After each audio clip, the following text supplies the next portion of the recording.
4 points already for Perez. This is his average in the first 4 games in the first half of action. But it's different right now. I mean, he's starting out. Hindi pang the huddle yan.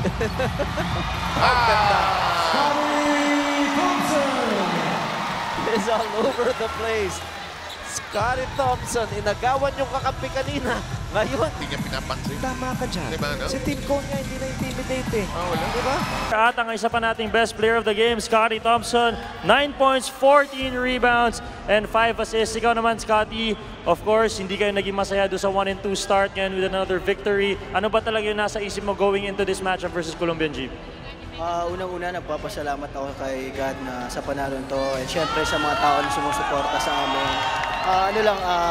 Gaya ng sabi ni Coach Team, coming to this game, we need to be the aggressor. So, aggressive kami every time. At the same time, we need to slow down the basketball, yung tempo.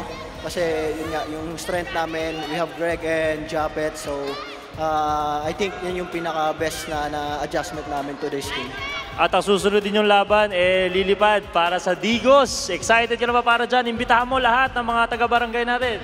Unang-una, syempre, excited talaga ako kasi makakabalik yung PBA sa hometown ko mismo sa Digos City. So, sa tanang taga-Digos, suportahin ang PBA Barangay Ginebra against Blackwater sa Feb 9 this Saturday. So, binabati ko din pala yung mga Ginebra fans, lahat sila na sumusuporta, pati yung sumuporta sa amin. Saka sa family ko, sa girlfriend ko, and sa RJ Corporation, and kay Boss Ariel, and Pound for Pound Fitness. Yun.